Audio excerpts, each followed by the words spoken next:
Hi, I'm Jonathan Fields, and this is Good Life Project. My guest today is Gala. She's one of the top bloggers in the world, but that's really just the tip of the iceberg.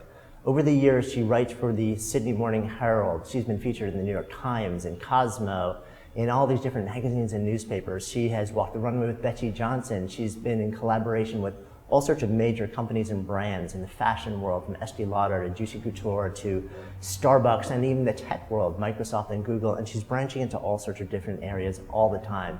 Mainly, she's just an incredible creator, so I'm really excited to be hanging out. Awesome to be with you today. Yay.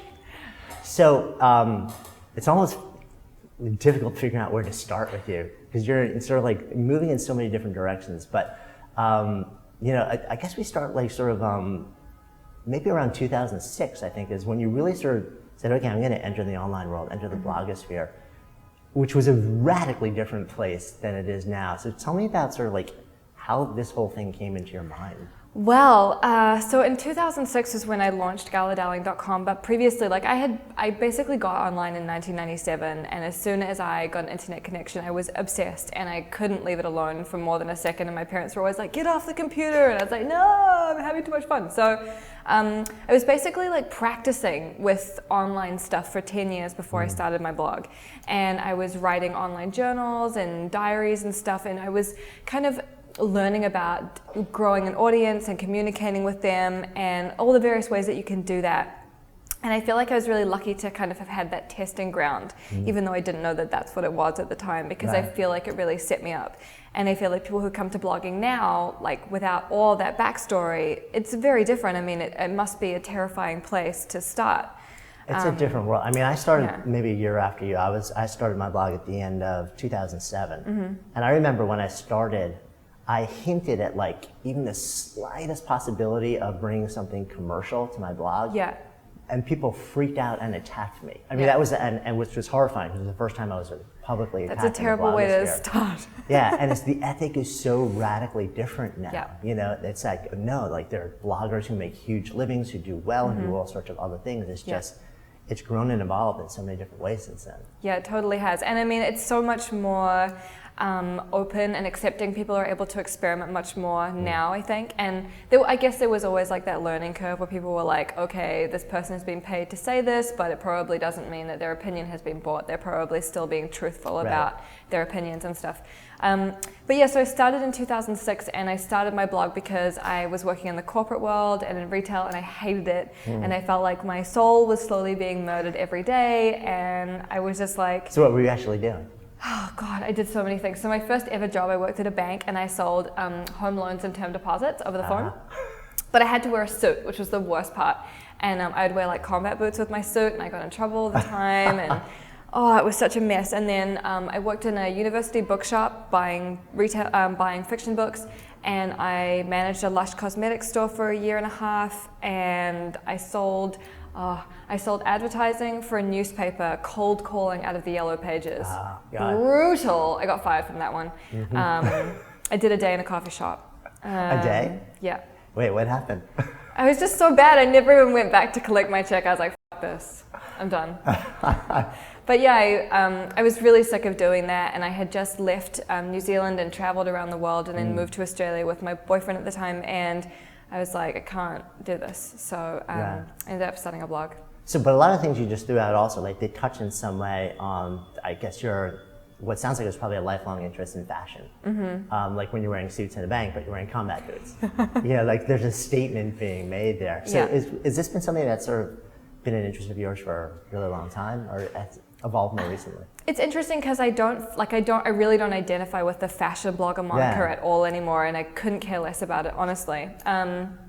And I've never really been interested in fashion, but I'm very interested in self-expression and what the clothing we wear says about who we are, and the way that we can communicate without using words, even though words are obviously important and powerful, and I'm a writer, so it's like my thing, but being able to say something about who you are through what you're wearing is important too. So I guess when I was 13 and I got my internet connection, and I started to discover music that wasn't like what was being played on the radio, like Marilyn Manson and Metallica and like all this stuff. And that really encouraged me to like start wearing different things and not just buy the clothes that the girls at my school were wearing, because that was like the cool thing. Right. And I would wear like, you know, lacy skirts and stripy tights and dog collars and corsets and It's kind of extreme, but it's fun. So at 13, and I'm so curious when kids go sort of like around this age and they start to really self-express like this, is it for you, because to me it's almost like there are two possible things happening. One is like you're really just embracing who you are and saying, screw it, like this is me, I'm going to be in the world this way. Yeah. The other is, I've seen, and it's not just kids, adults, but start to do that as a way to create barriers to keep people away from them to a certain extent. I mean, it was a little bit of both. I was a really unhappy teenager, like probably like most teenagers, but I was really unhappy.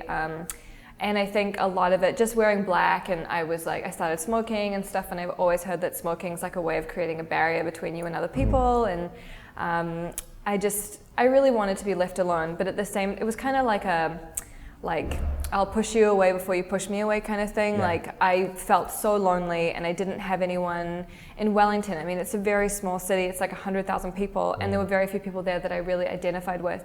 And so for me, it was like I was really lonely, but I also didn't want to associate with anyone, so it was a bit of both. Yeah, I mean, so we had a while back, I had a conversation with Coco and Breezy, who create like these amazing glasses with spikes and all sorts of stuff like this. And what's interesting is they had like this really strong, bold look, you know, their blue lipstick, blue hair also. But when you talk to them, they're actually very gentle, very introverted. Yeah. And the reason they actually started to create like sort of the glasses was really because they were so introverted that they were so uncomfortable with people talking to them, and they wanted sort of like a shield for the world. Right. Yeah, I mean, that totally makes sense. And I see that in myself as well. Like when I'm wearing a weird outfit, or I'm wearing, you know, like big hat or something, a lot of that is kind of, I mean, some of it is about self-expression, but sometimes it's about like, I don't really want to be talked to. Like wearing a really big hat with a floppy brim, like you clearly don't want to be bothered. You know what I mean? Yeah, that's why I wear them sometimes. Exactly, and you look so good in them. Thank you. So you're sort of developing this sort of like sense of expression and rebellion, whatever it is, as a lot of kids do. And then when you start to actually, like in 2006, this starts to take a whole different shape. Are you in New York City in 2006 when else? I was in Australia. I was living in Melbourne at the time. Okay. Yeah. So then when did you actually make the jump to New York So City? I moved here in 2008. I came over for a party, and I decided to stay.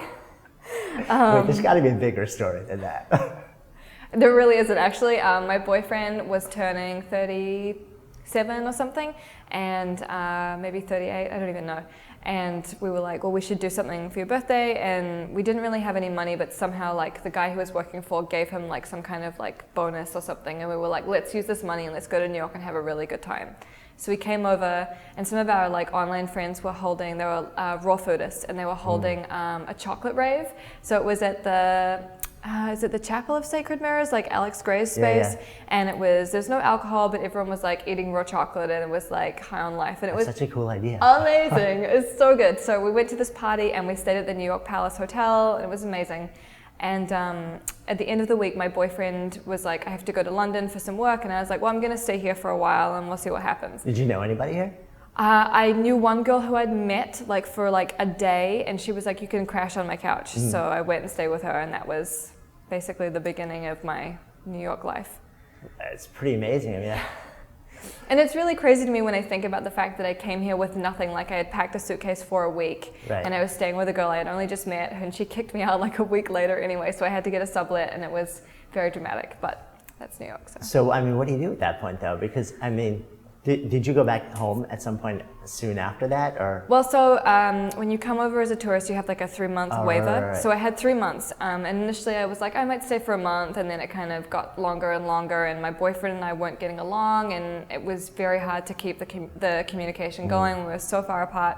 And by the end of the 3 months, and I had to come home anyway, I went back to Australia. He'd moved all my stuff into the spare room, and I put it into like packing container and sent it to my parents' place. So. Right. Thankfully, we're still really good friends, so it all worked out. Cool. So then you end up saying, okay, I'm coming back though. Yeah. Like this is my place. I'm so curious also, like for you, because I'm a long-time New Yorker. Right. And we've looked at moving a number of times. It's like, I'm like, oh, your money goes so much further here, or like in nature here. Yeah. And New York is kind of like the mob. It's like every time you try and get out, it keeps pulling you back in. Yeah. So what is it about New York that keeps you here? What isn't it about New York? It's the best city ever. And I feel like I was really ruined by television and movies when I was growing up. Like I watched Ghostbusters, I could recite the words, and Home Alone, and you see this city in movies and it just looks so amazing. And for some reason it just really spoke to me.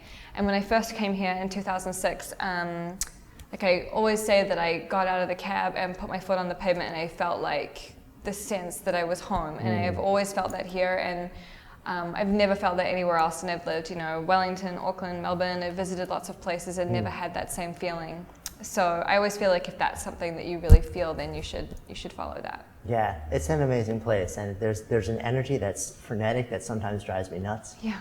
That I'm like, I need to get away. Yeah. But at the same time, it's hard to just completely get away. Yeah.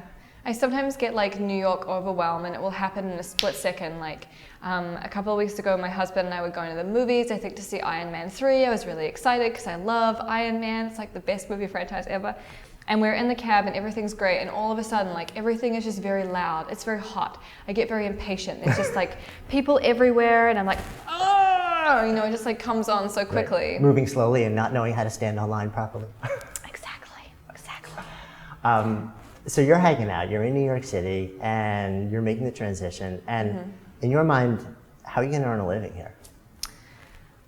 I had no idea. So I'd had my blog for about 2 years, or a year and a half. And what's happening with it at this point? And all that's happening is I'm selling advertising. I'm selling big ads to companies like American Apparel, who had plenty of budget to splash around, which was okay, but it was very much like slim pickings. I was selling like 2 ads a month. And what are you putting on? Like, what's the content in the early days? What's your approach to actually creating The content was really fashion-based, and it was fashion for people who hated fashion kind of thing. I always thought of it as like the anti-Vogue. And that was kind of the content at the time. So I moved to New York City, and Which is funny too, because you've kind of been covered by a lot of mainstream fashion, like media outlets now. So I moved to New York City, and the advertising economy, like the bottom just falls out of it. Nobody wants to place an ad. That's right, because the end of 2008, boom. Yeah, and it was just over, and I was like, holy shit. And I was staying in this sublet in the West Village, and it was beautiful, and it was $2,500 a month, and I was like, I don't know how I'm going to pay this. And I remember being at South by Southwest in Texas, and the people whose place it was called me, and they're like, hey, rent's due, and I'm like, yep, just I'm right on that. And I was like, and I was totally panicking because I really wanted to be able to pay it, obviously, and I just didn't know what I was going to do. So when I was in Australia, I had met this guy, Mike Dooley, who does Notes from the Universe, and he's this amazing like self-help and kind of like manifestation teacher. And I was talking to him on the phone, and he was like, you really need to create a product. He was like, I create these like digital kind of like audiobooks, and I walk around the house with a tape recorder, and I just record my thoughts out loud. And I put them on CD, and I sell them, and my people love them. And I was like, that's a really good idea, maybe that would work. And like you said, when you started, like 2008, it was still really hedgy, like no one really knew if that was going to work. I decided that I would write I would write a book, and I would write 1 chapter every month, and I would sell it as a subscription. So you could buy all of them, you could subscribe monthly, or you could just buy the ones you wanted. Which is, again, talk about an edgy idea. It's like, not only just writing a book, but you're like, no, I'm going to create a subscription model. Yeah. Like when nobody's even thinking about monetizing what they're doing and stuff like that. So I was like, I'll write 10,000 words a month. Oh my God. Huge. Who comes up with this? Me. So 10,000. So that's 120,000 words. So that's 500 pages in a print book or something like that? Yeah. So I was like, so I'm just going to write like 10,000 words a month, and then I'll just record it, and like people will get an MP3 and they can read it if they want, and it'll be fine. And I had no system, and I announced it on my blog, and I was terrified, and everyone was like, oh yeah, this is cool. And I started to get some subscriptions, which was amazing. So I remember staying up really late and drinking like 2 gallons of like Pepsi Max or something, like writing all this stuff. And oh God, I never had a system to send out the subscriptions or anything, so I was doing everything manually. So I would like send them all out, and oh my God. But anyway, that was like the beginning. But it was working. But it totally worked. And that was the beginning of my foray into digital products. And I realized that if your readers love you, then they're happy to pay for more access to you, and they're happy to buy more stuff from you because they just want to read more of what you've got. And at that point, I guess you're already out there blogging for like 2 years or something like that. So you're probably starting to build a fairly sizable readership. Yeah, and I think the other thing was I had been blogging very consistently, like at least every day, sometimes multiple times a day. So they knew that I wasn't just going to take their money and be like, see you later. Like I was clearly going to deliver on what I said I would give them. Right. So let's talk about this also, because one of the things that I think you do so extraordinarily well is you share your life. Yeah. But clearly, there's got to be a point that you don't share. Right. And this is something that I constantly struggle with. Something I talk to a lot of people who are sort of in the public, sort of like blogging, social media world. Like, we know that there's we have to be public on a certain level. Yeah. Because it allows us to do what we're here to do. But at the same time, it's like everybody draws the line in a different place, and you appear to be fairly transparent about a lot of things in your life. Yeah. How do you dance with that line? People ask me this all the time, and I feel like I don't really have a strategy. Because I've been writing online for such a long time, like I did my 10 years hard time of saying totally inappropriate things, completely oversharing, getting in trouble for things that I'd written. Like I remember when I was in high school, getting in trouble for a journal entry I'd written where I had referred to someone at my school with a very unkind name. And my headmistress dragged me into her office and made me delete the entry in front of her. And the worst thing was that the password on my journal at the time, because I was like 15, was like penis. And because it was really early, like the password wasn't obscured at all, so I had to type the word penis like in front of her. While she's looking. Really mortifying, like holy shit. So anyway, I did my like 10 years of saying terrible things, and I feel like now it's just not that difficult. I don't share my problems until I've solved them. So you start to figure out, okay, there's actually a way where I can take like all the writing that I've been doing and actually start to generate an income from it. And in your mind, are you thinking to yourself, well, maybe this is actually something that I could generate a full-time income? Or is that something that just came like much later? Well, I actually started my blog with the intention of it being my full-time business. Okay. So that was always the plan. The plan was always to do that full-time, and I started my blog with no other job. I had no other fallback options, so I really had to make it work. So that was always my intention, was like, I'm going to make a living doing this. Yeah. And I think that's one of the big differences also with a lot of people who look at it as a side project versus approaching it like this is my profession. If you have to make it work, then you make it work. No. And if it's just like your side gig, then it's not your priority and it's not such a big deal. No. So there's a lot of power, I think, in just like declaring like this is what I'm doing. Right. And at this point, so like we're zooming forward into 2013, and I want to go back and talk about a couple other things. Yeah. But one of the things that you're doing, which I think is really cool now, is something called Blog Academy. And which I guess is the manifestation of this whole journey of yours and figuring all these things out that it seems like a billion people want to know now. Yeah. So tell me how this comes to life. So Blog Academy was actually created, so I'm a co-founder. The other two founders are Kat Williams, who has Rock and Roll Bride, and Shauna Hyder, who has Nubby Twiglet. I've known Shauna since like 2007. We were like really old internet friends. Actually, I think I've known her since even before I started my actual blog, so a really long time. And we finally met in 2008 and instantly hit it off. And then we met Kat actually for the first time in last year, so that's a really recent friendship that's come to fruition. And we were all together in Las Vegas last year, and we were talking about blogging conferences and events that we'd been to and workshops and stuff, and we were like, it's really, they're just a bunch of bullshit. Like, nobody needs to be told to be consistent. That's not worth paying to go to a conference for. And we were like, they just suck and blah, blah, blah. And then I was kind of like, well, if we feel that way, maybe we should just decide to do it and do it better than they do. So that was kind of how it got formed. And then we had our first class in New York in, I think, October of last year. And it sold out, and since then we've done like 2 classes in London, we've done LA and Portland. We're about to do New York, Minneapolis, Austin, London, and then Australia and New Zealand. So, which is phenomenal, because part of what you love to do is travel. Yeah, absolutely. So it's like the combination of my 2 favorite things, well, 3 favorite things: blogging, friends, travel. Right. Doesn't really get any better than that. And getting paid to do it. And getting paid to do it. And we're meeting the like coolest, most amazing women at the same time. Like, one of the things I feel about having a blog is you're able to really meet a lot of people who are like you, and people I feel like are always amazed by their own audience because they're so much like them, and you never think those people existed, and being able to meet all these women in person and spend 2 days with them is fantastic. Yeah, I mean, that's no doubt with a lot of the stuff that I've done also. It's like one of the biggest pains I think people are feeling in the world these days is a lack of a sense of belonging. Yeah. You know, if people are wandering around and not having a tribe, not having a group of people that they feel like these are my people. Yeah. But I don't think most people realize that that's what they're feeling. They just feel, they're like, Totally. there's I don't feel right. I'm sad, I'm anxious. There's something happening here. And they don't realize that a lot of the pain is like, I haven't found my people. Yeah.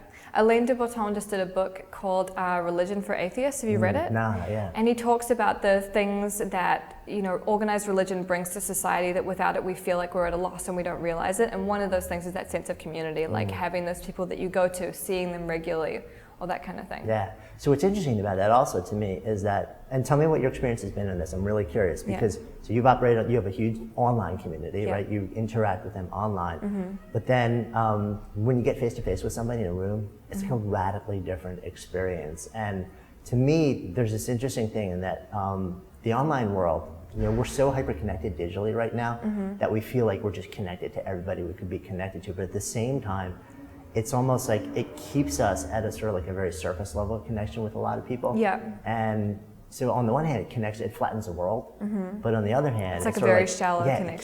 It keeps us away, or it keeps us from going deeper Yeah. with a large number of people, rather than just getting a small number of people who are really like your people. Yeah. And going somewhere, which is why like a thing like Blog Academy or any other thing which brings people together in a room, it's just a radically different experience. Yeah, there's like a quickening that happens when you're all together and you're in one place and you can communicate ideas so quickly and with so much depth rather than just, you know, 140 characters. Right. It's a completely different experience. Yeah, but I think that if you know somebody online first, then when you get in a room, it can be like, it accelerates it. Oh yeah, you totally, or So you much already better. have that shorthand Yeah. and you just jump straight into. Well, it's like you're talking about South by Southwest. Yeah. And it's like when you go to South by Southwest, like you're walking around hugging people like that you've never met. Last time I was in Australia, we were in Bali, and last minute we decided, I'm with my wife and daughter, we're like, oh, we're going to jump over to Australia. Yeah. And I had a Twitter friend in Bali. Yeah. Great conversation, a couple of Skype chats, but we never actually like met face to face. Yeah. We ended up flying over to Melbourne and spending a week just hanging out with him and his family. That's awesome. I mean, based largely on just these like a couple of conversations that start online. It's an amazing sort of like first step, I think, for a lot of people. Yeah, for sure. And I feel like today's teenagers are really fortunate in that they have this like automatic database of people who are like them that they can tap into. Like when I was in New Zealand, I mean, the internet wasn't as widespread, people weren't really using it, and yeah, there were a few people I could connect with, but mostly like those people, I didn't know where they were, I didn't know how to access them. And now it's like you can find your tribe so easily. Yeah, no, totally agree. So somewhere along the journey also, you start to really explore beyond, like you said, there's a fashion element to it, but you don't really identify with that. It's much more about self-expression. And then you really start to explore deeper and you come up with this concept, radical self-love. Yeah. What is it? How does it evolve? And so radical self-love evolved because I would get questions from women like, what's the best pair of jeans I should wear to make my thighs look smaller or something? And I would kind of look at it and be like, And I would think like, well, you could buy these jeans that have, you know, like this detailing that will minimize your thighs. Or you could do some internal work and you could start to love yourself more, and then you wouldn't be fixating on your flaws so much and you'd be more interested in celebrating like what's great about you. And that was kind of where that came from. And it's sad how much people need that. Like people are always like, more radical self-love, and that's awesome. But it really like, it hurts my heart to feel like there's such a need for that. I think that's really, it's such a failing of society. It just kills me. And it kills me that like, that's not taught in school. Are you kidding me? Like you get sex education, but nothing about like looking after yourself, being good to yourself, you know, learning to nourish yourself. It's madness. Right. Yeah. So then what do you do about it? Well, there are lots of things that you can do. I think the first thing to do is decide that it's something you want to take seriously. It's kind of like when you have a blog as a side project or you have it as like your full-time gig. If you decide to take it seriously, then that helps a lot. And there's just little things, like even like one of the first things I came up with was writing down every compliment that I received. And that sounds so silly, but when you're having a shitty day and you look back and you're like, this person said that about me and I really appreciate that. Because at that time, like you don't value your own opinion of yourself, you only value other people's. So if you can like feed that positive stuff into you as much as possible, it's very powerful. Yeah, it's so interesting that you say that also. I see this I work with a lot of entrepreneurs. Yeah. And I see this with hard driving entrepreneurs all the time, is that, and a lot of it has to do with the way that our brains are wired. We have a negativity bias. We'll always focus more on the bad stuff that happens and also what they're not getting done. And they'll get to the end of a day and they'll be like, this went wrong, this went wrong, this went wrong, and this didn't happen the way I wanted it to. Yeah. And they'll completely ignore the fact that they did like 30 amazing things and had 10 killer conversations. But so I started to do the same thing with entrepreneurs. I'm like, write down, I said literally start to keep a list of like the 5 things that went well, 5 good things that happened during the day. Because our brain is so negatively oriented, we're so biased to focusing on what's not right, that we just kind of ignore it, and then it like creates this spiral. I think Marie Forleo has a thing called like a "this is why I'm hot" file or something, and she just keeps all the compliments. But it's a great thing to do like when you're having a bad day. And the other thing about focusing on the shitty stuff or like this didn't go well at work, I remember Tim Ferriss said like the reason he liked working out was because he could have a shitty work day, but he could still go to the gym and feel like he'd done something good, you know, and I really identify with that as a feeling. But yeah, it's so easy to look at like 500 comments like, you're amazing and a babe, and then like one comment and be like, Yeah, okay, so which brings up the whole idea of comments. Right. So you made a really big decision on your blog about how to handle comments. So for my 27th birthday, I turned off comments. That was my gift to myself. And I did it because I was getting like hundreds of comments on every post, and it was a combination of things. I think a lot of people think I turned them off because everyone was like, you Gala darling, but they weren't. The reason I turned them off was because everyone wanted to, well not everyone, a few people wanted to like debate everything I'd said. And I feel like when you write a piece, it's done. I don't want to discuss it. Like I wrote it for a reason, I thought about it, I thought through it, and I don't want to explain this to you or argue my point. If you don't agree with me, that's fine, I don't care. That's not my problem. And the other thing was I spent all day like refreshing my comments and looking at them. And I was like addicted to that validation loop, which I think is really dangerous and I think kills a lot of blogs because you just end up writing just crap that you think people will be like. Yeah, you know? I mean, it's so interesting that you say on so many different, and it's become a trend. I mean, there's no doubt, you know, like in 2008, 2009, 2010, you said everyone's like, let's get as interactive, as conversational as possible. And I've seen since probably like the beginning of 2012, a lot of my friends, like with huge audiences, are turning off their comments. And part of it is because they don't want to have the conversation. They care about their audiences. They want to create really good stuff for them. But it takes a huge amount of time to really nourish that conversation. At the same time, like what you just said is something, it's like you find yourself censoring what you're writing to avoid getting certain comments. Absolutely. Which kind of like kills everything that you're trying to do. Yeah.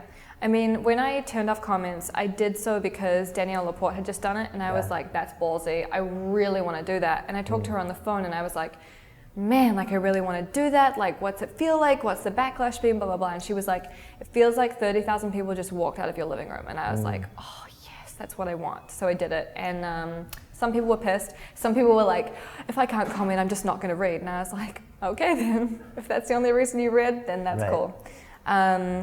But it's interesting, like these days turning off comments is really normal, and the commenting culture has really changed. Like people, it used to be that was the only way you could interact. And now it's all over. And now it's like Twitter and Facebook and Pinterest and Instagram, there's all these places that you can interact with someone. It used to be like a guest book on like a GeoCities website would be like the only place you could contact someone. Exactly. And now it's kind of like, I mean, I know a lot of bloggers are like, why am I not getting all that? They used to get a ton of comments. Yeah, and it's they're not like getting that them anymore. And it's not because people aren't talking, they're just not talking on their blog anymore. Or the comments they're leaving are like, cool, check out my blog. Right. And that's the other reason why I know people do it, because it's just, they're trying to get links and trying to get traffic and stuff like that. But yeah, commenting is like, well, dealing with comments is like another full-time job, as if email wasn't bad enough. It's just, it's madness. I mean, what's interesting, so when I launched Good Life Project, one of the decisions I had to make was when we launch an episode every week, or, you know, and there's a post that goes up with it, are we going to have a comment section on it? Right.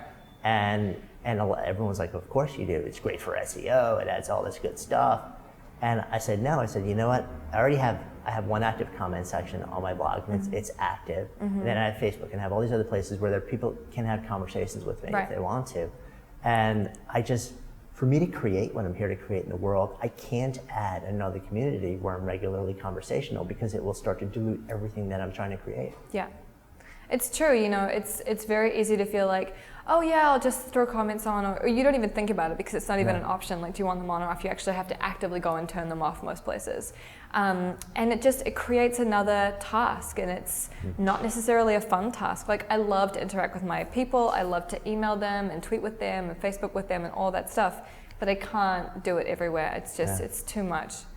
And if you do that, I mean, like, you could spend your whole day emailing, for example. Yeah, and you could spend your whole day thinking about your comments and responding to them. Yeah. And that's part of the challenge too, is it's the soft time involved in it. Yeah. But let's kind of circle back to what started this, though. We were talking about like the idea of radical self-love, and like one of the first things you were talking about. Tell me more about, explore the concept with me more. Exploring the concept. Well, when I was like a teenager and in my early 20s, I had an eating disorder. I was very unhappy, and I really didn't know how to deal with my own emotions. I guess it's something that you're never really taught, is how to deal with your feelings as they come up.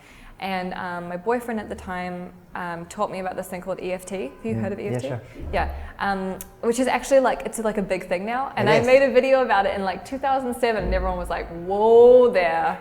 But that's a really amazing practice, and I feel like sometimes when I recommend it to people, people are like, well, that couldn't work, so I'm not going to try. But it's like, come on, just try it, it works. Yeah. And for people who don't know what it is, like a really brief explanation. So EFT is like acupuncture without needles. You basically tap on meridian points in your body and you talk about whatever your issues are, and it helps to clear emotional blockages in your body. And I have to tell you, when I first heard about this, I'm like total bummed. Yeah, you were like, what? I'm like a reasonably open person. You know, like Yeah. I went to yoga studio, I taught yoga, I believe in subtle body and stuff like that. But I heard that, I'm like, I just don't see how that could be legit. Yeah. And I had so many friends that started telling me, yeah, they're doing it. And then I'm Yeah. like friendly with the guys who started, like, you know, the Ortners, the whole tapping solution, stuff like that. Yeah. And then actually when Nick's book came out really recently, I'm starting to read, and he's sort of like going through the science, and like, well, that kind of makes sense actually. Yeah. I think I like, once I can start to like put some kind of Logic into understanding it. on like why it might work. Yeah. Even if the like every piece of the puzzle isn't filled out, I'm like, all right. And then it legit, you know, you start to try it, and you're like, huh. Yeah. Interesting. I mean, I don't know much about the science behind it, so I should totally read that book. But my the boyfriend that I had really was like forcing me to use it, and I was like, I don't want to use this. It's bullshit. And he was like always sitting in the corner going like this, and I was like, what is this? This is bullshit. And You're so like, I need a boyfriend just tapping himself all over. I know. It's like, really, this is all you're gonna do tonight? Just tap. Okay, cool. So I decided that if he was going to bully me into doing it, I would do it on something that I could measure. Like, I wanted to do something that I could really test it on. I used to have terrible asthma, and I would walk up the hill to catch the bus to work every morning, and I would have a like asthma attack every time. Like, not like hospital, but I'd have to use my inhaler, and it happened every morning. And so I used it on my asthma, and the next morning I didn't have asthma walking up the hill, and never had it again. That's unbelievable. Unbelievable. Wow. Unbelievable. So, I mean, like, if it works for that, then I feel like it can really work for anything. Like, that's the ultimate, like, that's not placebo effect. That's your lungs actually working. Right, because you weren't a believer. No, I was like, yeah. Interesting. So that's, so a lot of this, sort of like the radical self-love, starts to come out of like your own My challenges. experiments Yeah. with various like techniques and stuff, like even things like reflexology, and you know, that has been really helpful for me too. And I think a lot of us want to just like rationalize our way out of a problem or think our way out of a problem, and it's not always about that. Sometimes it's about using your body and moving your body in a different way.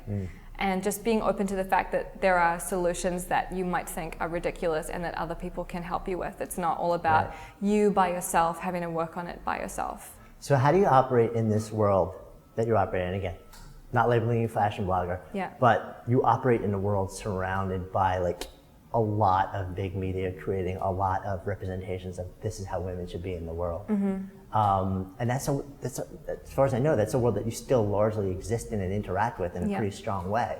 How do you sort of like bridge the gap between these concepts? I mean, I have to be honest, like, it can be really challenging. And, you know, when you see a designer who creates clothing that you think is beautiful, but it's on like girls that are this big and they're 12 years old, that's very hard to process.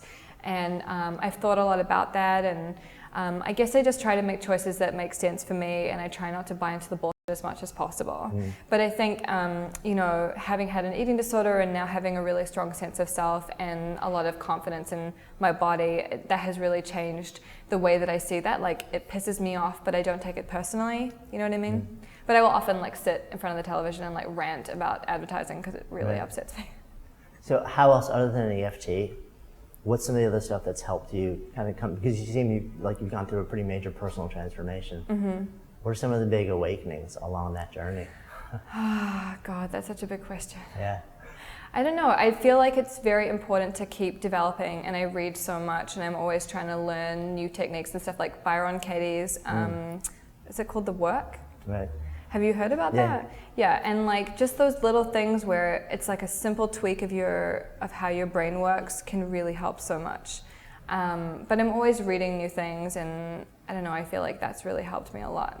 Just being open to like that process of change. Like I got married 2 years ago, and I've changed so much since then. Like, you know, I have a husband and 2 dogs now, and I can't just be as selfish as I want to be. I have to, like, you know, pick up my dog poo in the morning and all that stuff. It changes you. It makes you like a more grounded person. And not take a picture of that and share it with everybody else. I know, right? It's like, look, I'm human. Yeah, exactly. But just like that process of like growing up and maturing, I think has really changed who I am. Yeah. Nah. So, as we sit and talk, 2013. Yeah. What's calling you the most strongly now in terms of where you're focused? I want to write like 100 books, and keep traveling, and that's basically my focus. Yeah. So what's the why behind that? Like, what's actually driving you? What is the why behind that? I don't know. I feel like the internet is amazing and powerful and great for finding an audience and all that stuff, but there's something really definite and final about writing a book and committing your words to paper. You can't go back and edit it, you know, it's done. And I really like that, and I admire the discipline that it requires to create that kind of a product. Like with the internet, you know, you can create an ebook here and a podcast there, and it's all a bit sort of ephemeral. Right. Whereas a book is solid, it's static, it's tangible, and it's just very appealing to me. Like I've always been a bookworm. Yeah. It's just something that really is like part of my soul. I can't explain it. So in a way, it's almost like you're coming full circle to like the kid with the physical written journals. Totally, yeah. I mean, that's who I am at the core of me. So yeah, I want to explore that as much as I can. Very cool. Yeah. So the name of this project is Good Life Project. Yeah. When I offer that term to you, to live a good life, what comes up? I think for me, living a good life is about realizing that you have options. You don't have to get a job, marry some average person, have a baby that you may or may not really want, and live this generic life. I think it's really important that we can see that we have options. And if you want to travel forever by yourself, that's totally awesome. And if you never want to work for corporate anyone, then that's fantastic. And just encouraging women to love who they are and embrace who they are and just do what they really feel is important. That's what it's about to me. Cool. Yeah. Well, really enjoyed the conversation. Thanks. I like your lens on the world, and it's been so fun. You know, like I don't know how long I've been on your radar, but you've been on my radar since like probably pretty soon after you hit the online world, and it's just been really cool to see how your journey has evolved, see how you personally have evolved. Thank you. And I'm excited to see where you're heading now also. So thank you so much for sharing the conversation this morning. Thanks. Thanks. So I'm Jonathan Fields. My guest today has been Gala Darling, signing off for Good Life Project.